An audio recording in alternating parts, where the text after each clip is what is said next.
আসসালামু আলাইকুম। এটিএন বাংলা সংবাদে সবাইকে স্বাগত জানাচ্ছি চৈতি সরওয়ার। শুরুতেই জানিয়ে দেব বিআরবি কেবলস সংবাদ শিরোনাম। খেতাবপ্রাপ্ত সব মুক্তিযোদ্ধার সম্মানী ভাতা 20,000 টাকা করার ঘোষণা প্রধানমন্ত্রীর। টাকা যাবে সবার অ্যাকাউন্টে।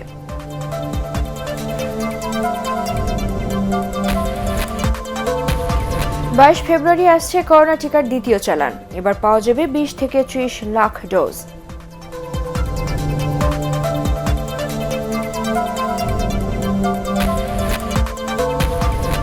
রাজধানীতে করোনা টিকা নেওয়ার পাশাপাশি বাড়ছে নিবন্ধনের হার। গুজবে কান না দিয়ে সাগ্রহে টিকা নিচ্ছেন মানুষ, বললেন স্বরাষ্ট্রমন্ত্রী।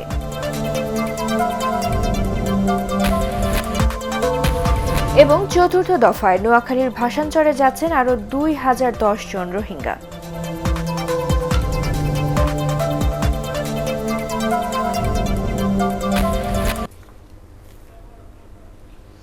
শুনছিলেন বিআরবি কেবলস সংবাদ শিরোনাম। এবারে বিস্তারিত সংবাদ। খেতাবপ্রাপ্ত সহ সকল মুক্তিযোদ্ধার মাসিক সম্মানী ভাতা 20,000 টাকা করার ঘোষণা দিয়েছেন প্রধানমন্ত্রী শেখ হাসিনা।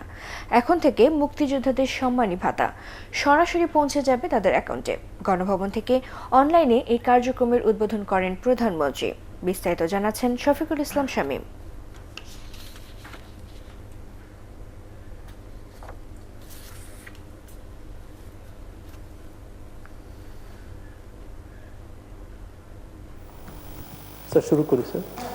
এখন থেকে খেতাবপ্রাপ্ত এবং খেতাববিহীন মুক্তিযোদ্ধাদের সম্মানী ভাতা হবে একই, তবে বীরশ্রেষ্ঠদের পরিবারের জন্য আগের মতোই থাকবে বাড়তি সুযোগ সুবিধা।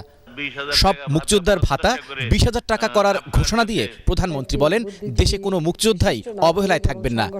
সম্মানী ভাতা সরাসরি তাদের অ্যাকাউন্টে পৌঁছে দেওয়ার কার্যক্রমের উদ্বোধন করে প্রধানমন্ত্রী বলেন, মুক্তিযোদ্ধারা টাকার জন্য যাতে হয়রানির শিকার না হন সেজন্যই ডিজিটাল পদ্ধতিতে ভাতা দেওয়া শুরু হয়েছে।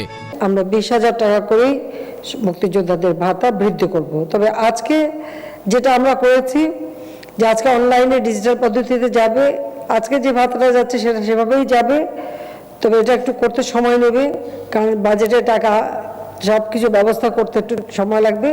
তবে এটা আমরা করে দেব এবং সেভাবে আমি একটা হিসেব করেছি যে সাধারণ মুক্তিযোদ্ধা এবং তারপরে যারা আছেন 12,000 টাকা পান, এরপর আবার কেউ 15, কেউ 20, সেটা না করে সবাই 20,000 টাকা থেকেই সবাই পাবেন। মুক্তিযোদ্ধাদের ভাতা বৃদ্ধি, রাষ্ট্রীয় সম্মানে দাফন এবং তাদের আবাসন ব্যবস্থা সহ বর্তমান সরকারের নানা উদ্যোগের কথা তুলে ধরেন প্রধানমন্ত্রী। মুক্তিযোদ্ধাদের পরিবার যাতে ভালোভাবে চলতে পারে সেজন্য সব ধরনের পদক্ষেপ নেওয়া হয়েছে বলেও জানান তিনি।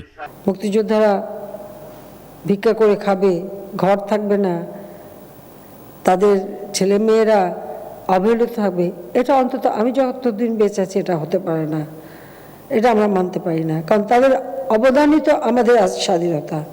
আজকে আমরা যে যা কিছু হচ্ছি, যত সম্পদ যে যা কামাচ্ছি, সবই তো তাদের অবদানের জন্য। সে কথাটা সবাইকে মনে রাখতে হবে।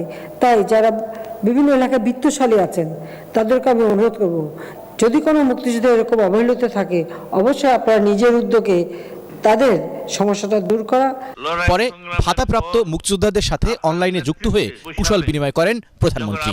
বীর মুক্তিযোদ্ধারা আগে 3 মাস পর পর তাদের ভাতা পেতেন, এখন থেকে প্রতি মাসেই তারা তাদের সম্মানের টাকা তুলতে পারবেন।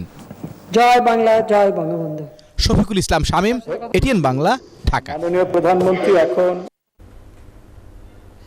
22 ফেব্রুয়ারি ভারত থেকে করোনার টিকার দ্বিতীয় চালান দেশে আসবে বলে জানিয়েছেন বেক্সিমকো ফার্মাসিউটিক্যালসের ব্যবস্থাপনা পরিচালক নাজমুল হাসান পাপন। এবার আসছে 20 থেকে 30 লাখ ডোজ। যেহেতু সরকারিভাবে আসছে তাই এখনই বেসরকারিভাবে টিকা আনার কোনো পরিকল্পনা নেই বলেও জানান তিনি। এর আগে বেলা 12টার দিকে কুর্মিটোলা জেনারেল হাসপাতালে টিকা নেন নাজমুল হাসান পাপন।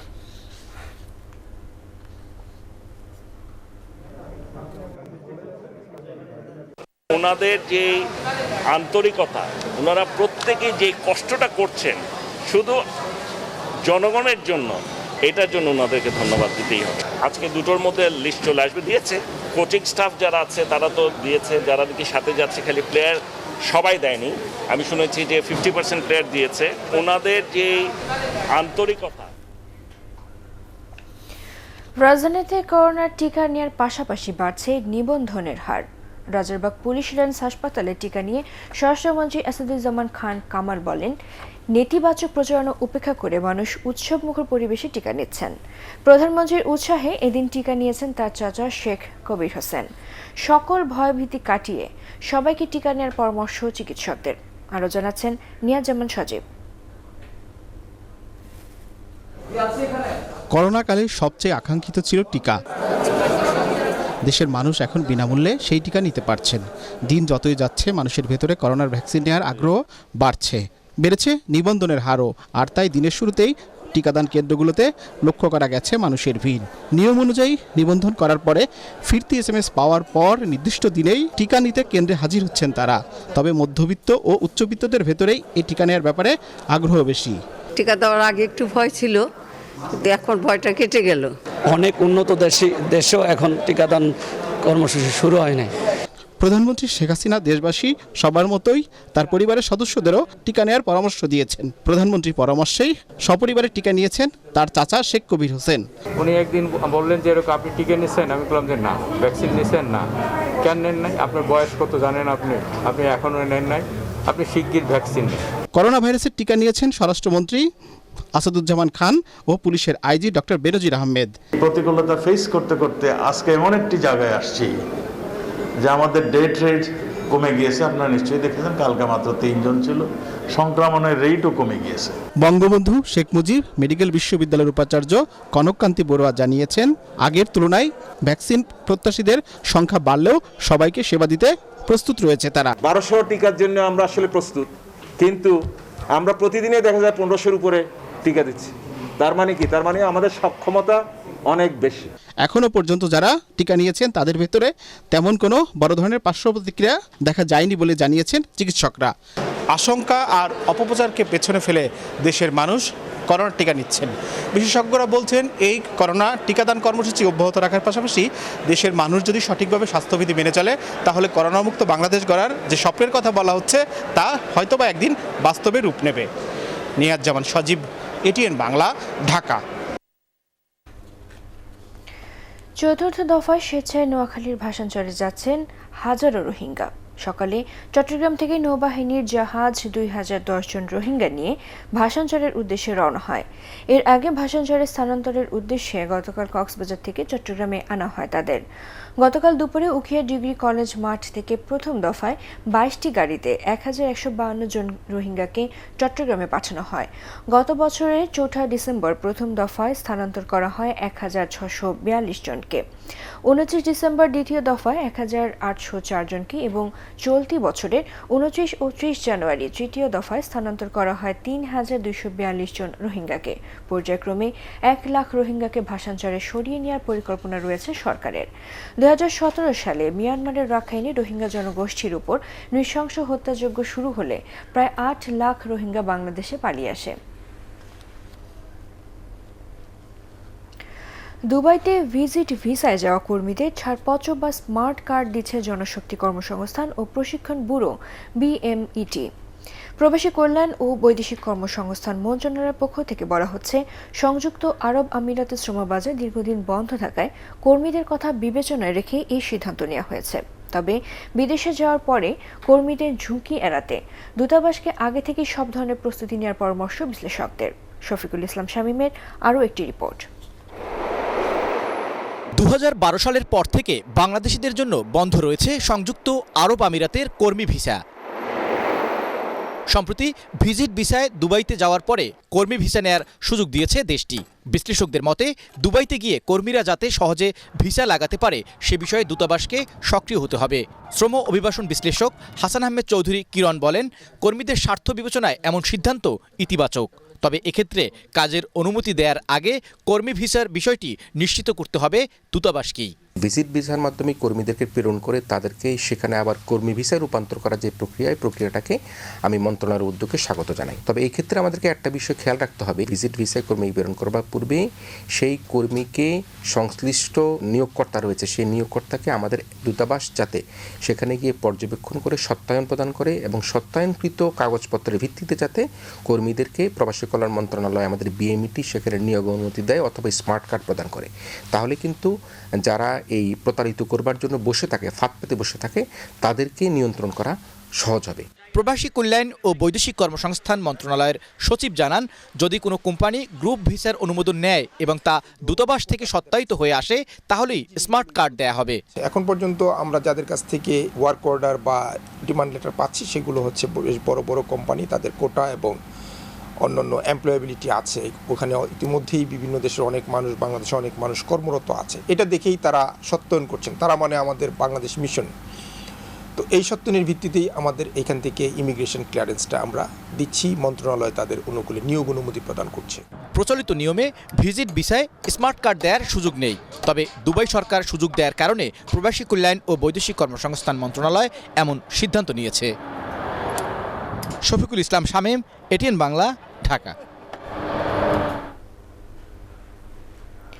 15 ফেব্রুয়ারি ভোট ডাকাতি নির্বাচন করে বিএনপি এখন গণতন্ত্রের ফেরিওয়ালা সেজেছে বলে মন্তব্য করেছেন আওয়ামী লীগ সাধারণ সম্পাদক, সড়ক পরিবহন ও সেতুমন্ত্রী ওবায়দুল কাদের।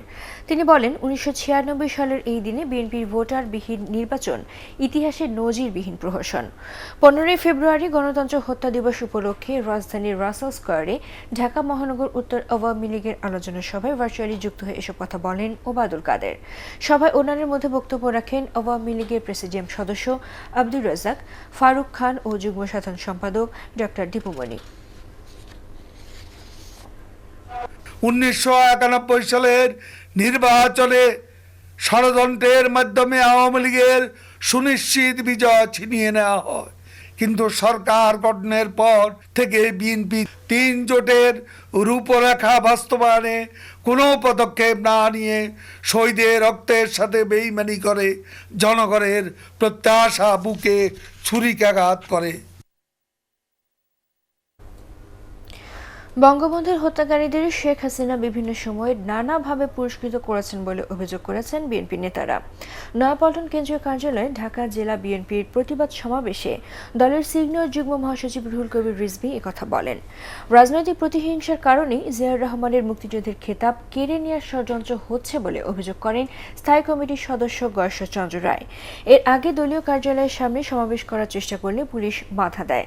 এর তীব্র প্রতিবাদ জানিয়ে বিএনপি নেতারা বলেন, নির্যাতন নিপীড়ন চালিয়ে আন্দোলন দমন করা যাবে না। রাজনীতির খবর নিতে সিনিয়র ছিলেন জিয়াউর রহমান, স্বাধীনতার ঘোষণা দিয়েছিলেন, এই কারণেই বোধহয় তাকে সেনাবাহিনীর প্রধান করা হয়নি। যাকে করা হয়েছে তাকে টেলিফোন করেছেন রাষ্ট্রপতি শেখ মুজিবুর রহমানের সময়, আর তিনি তার উত্তর দিচ্ছেন যে প্রাচীর টপকে পার হয়ে যান। বাহ, এই হচ্ছে আপনাদের সেনাবাহিনীর প্রধানের চরিত্র। আর সেই লোককেই আপনি যখন ক্ষমতায় রূপগঞ্জ থেকে আপনি এমপি বানাননি, আপনি কোন মুখে জিয়াউর রহমানের খেতাব তাড়ার কথা বলেন? বাউল সম্রাট শাহ আব্দুল করিমের 105তম জন্মদিন আজ। 1916 সালের 15 ফেব্রুয়ারি উজান ধল গ্রামে জন্মগ্রহণ করেন এই বাউল সাধক। অসংখ্য গণজাগরণের গানের রচয়িতা বাউল শাহ আব্দুল করিম গানে গানে অর্ধ শতাব্দীরও বেশি লড়াই করেছেন ধর্মান্ধদের বিরুদ্ধে। এজন্য মৌলবাদীদের নানা লাঞ্ছনারও শিকার হয়েছিলেন এই বাউল ও তার পরিবার। তিনি ভাষার আন্দোলন ও মুক্তিযুদ্ধের সময় গণসঙ্গীত গেয়ে উজ্জীবিত করেন লাখ লাখ তরুণকে। 2009 সালের 12 সেপ্টেম্বর 94 বছর বয়সে মৃত্যুবরণ করেন এই শিল্পী। তার মৃত্যুর পর সবার কাছে আরও বেশি জনপ্রিয় হয়ে ওঠেন বাউল শাহ আব্দুল করিম। জন্মদিন উপলক্ষে বিকেলে তার বাড়িতে মিলাদ মাহফিল ও সন্ধ্যায় আয়োজন করা হবে বাউল গানের আসর। আনোয়ার খান মডার্ন মেডিকেল কলেজ হাসপাতাল বাংলাদেশ ওয়েস্ট ইন্ডিজ সিরিজের খবর।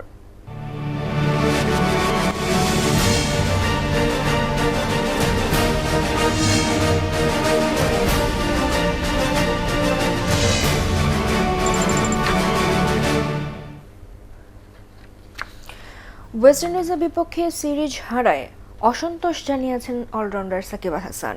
একটি বেসরকারি সংস্থার ক্যাম্পেইনে যোগে তিনি এমন প্রতিক্রিয়া জানান। ক্যারিবীয়দের বিপক্ষে চট্টগ্রামের প্রথম টেস্ট অবিশ্বাস্যভাবে 3 উইকেটে হারে বাংলাদেশ। আর 4 দিনেই দ্বিতীয় টেস্ট 17 রানে হেরে হোয়াইট ওয়াশের লজ্জায় পড়ে টাইগাররা। এতে টেস্ট চ্যাম্পিয়নশিপে এখনো পর্যন্ত কোনো পয়েন্ট অর্জন করতে ব্যর্থ হলো মুমিনুল মুশফিকরা। অবশ্যই তো হার কাম্য নয়, বাট ক্রিকেটে, শুধু ক্রিকেটে না, প্রতিটা খেলাতেই কেউ হারবে কেউ জিতবে।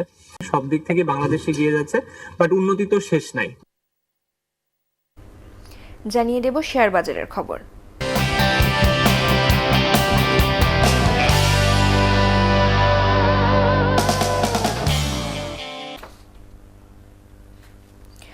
Green delta insurance limited share হোল্ডারদের জন্য 25% লভ্যাংশ ঘোষণা করেছে।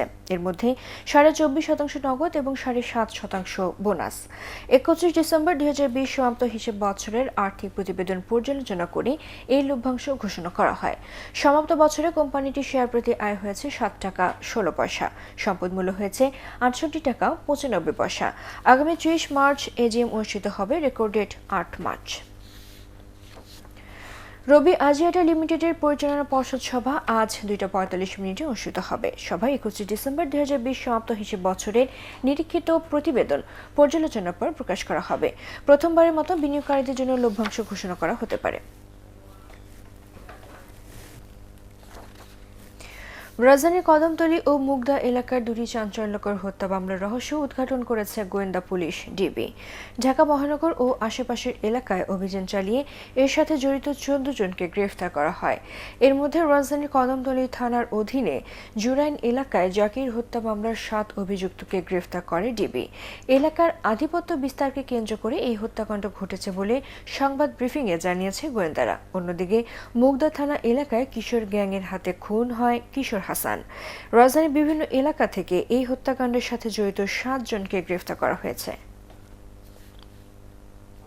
কিশোর গ্যাং কর্তৃক একটা অপরাধ, তো আপনারা জানেন, আপনারাও কনসার্ন বিগত সময়ে কিশোর গ্যাং নিয়ে আপনারা অনেক সংবাদ পরিবেশন করেছেন এবং আমরাও এই কিশোর গ্যাংয়ের যে তৎপরতা, এই তৎপরতা বৃদ্ধি যাতে না হয় এবং তৎপরতা দমিয়ে রাখা যায়, বিভিন্ন পদক্ষেপ আমরা নিয়েছিলাম। বিশেষ করে এগুলো সাধারণত নিম্ন আয়ের যে পরিবারগুলো আছে ঢাকা শহরে, তাদের মধ্যেই তাদের ছেলেরাই এই গ্রুপে সাধারণত জড়িয়ে যায়।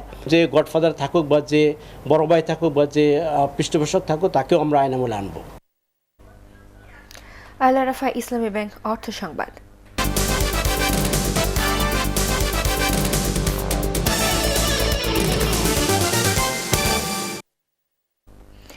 ফরিদপুরের বিভিন্ন এলাকায় চাষ হচ্ছে কুমড়া জাতের বিদেশি সবজি হিসেবে পরিচিত স্কোয়াশ। মাটি ও আবহাওয়া উপযোগী হওয়ায় দিন দিন বাড়ছে এই সবজির চাষ। জেলার বোয়ালমারী ও নগরকান্দা উপজেলায় এ চাষে ব্যাপক সফলতা পেয়েছেন কৃষকরা। গাছ রোপণের 45 দিন পর থেকে 2 মাস পর্যন্ত 25 থেকে 30টি স্কোয়াশ সংগ্রহ করা যায়। 1 বিঘা জমিতে স্কোয়াশ চাষ করতে খরচ হয় 25 থেকে 30 হাজার টাকা। এতে আয় প্রায় 80 হাজার টাকা। অল্প খরচে বেশি লাভ হওয়ায় কৃষকরা ঝুঁকছেন স্কোয়াশ চাষে।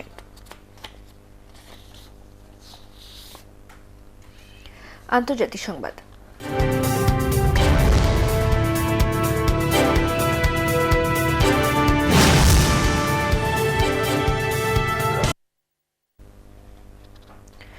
মিয়ানমারে গণতন্ত্র ফিরিয়ে দেওয়ার দাবিতে সাধারণ মানুষের আন্দোলন ঠেকানোর জন্য আবারও রাস্তায় নেমেছে সেনাবাহিনী।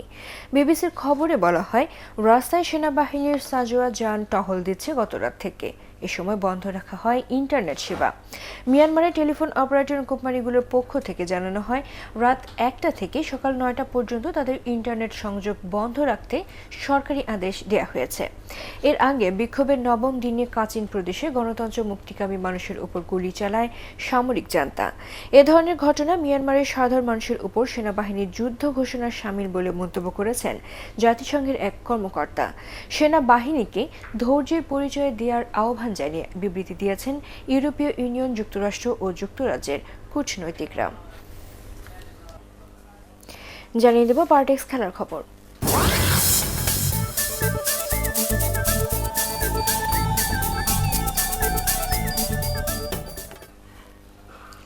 ভ্যালেন্সিয়াকে 2-0 গোলে হারিয়ে স্প্যানিশ লিগে পয়েন্ট টেবিলের 2-এ উঠেছে রিয়াল মাদ্রিদ। আলফ্রেদো দি স্তেফানো স্টেডিয়ামে ম্যাচের শুরু থেকেই পরিকল্পিত ফুটবল খেলে জিনেদিন জিদানের দল। 12 মিনিটে বেনজেমার দারুণ নৈপুণ্যে এগিয়েও যায় তারা। এ নিয়ে ভ্যালেন্সিয়ার বিপক্ষে শেষ 5 ম্যাচে বেনজেমার গোল হলো 6টি, আসলে তার গোল সংখ্যা 12। বল দখলের পাশাপাশি আক্রমণেও আধিপত্য ধরে রাখে রিয়াল। সেই ধারায় 42 মিনিটে টনি ক্রুসের গোলে ব্যবধান দ্বিগুণ করে লস ব্লাঙ্কোসরা। দ্বিতীয়ার্ধে ব্যবধান কমানোর সুযোগ পায় ভ্যালেন্সিয়া, তবে গোলরক্ষক থিবো কর্তোয়া রক্ষা করেন মাদ্রিদকে। 23 ম্যাচে 15 জয় আর 4 ড্রয়ে তাতে পয়েন্ট হয়েছে 49, 3 পয়েন্ট কম নিয়ে টেবিলের 2-এ বার্সেলোনা।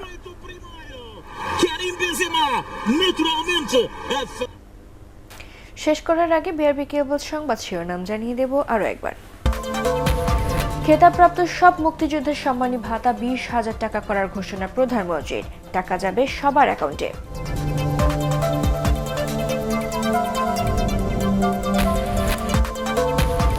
22 ফেব্রুয়ারি আসছে করোনা টিকার দ্বিতীয় চালান, এবার পাওয়া যাবে 20 থেকে 30 লাখ ডোজ।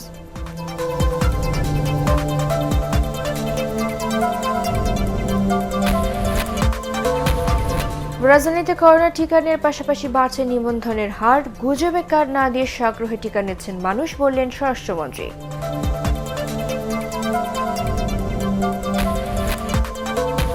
এবং চতুর্থ দফায় নোয়াখালীর ভাসানচরে যাচ্ছেন আরও 2010 জন রোহিঙ্গা।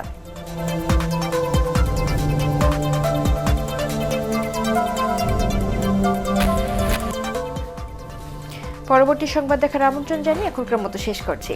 করোনা ভাইরাস থেকে নিজেকে সুরক্ষিত রাখতে মাস্ক পরুন এবং বারবার হাত পরিষ্কার করুন। এটিএন বাংলা সংবাদ ইউটিউবে দেখতে ব্রাউজ করুন youtube/ATN বাংলা নিউজ। ধন্যবাদ সবাইকে।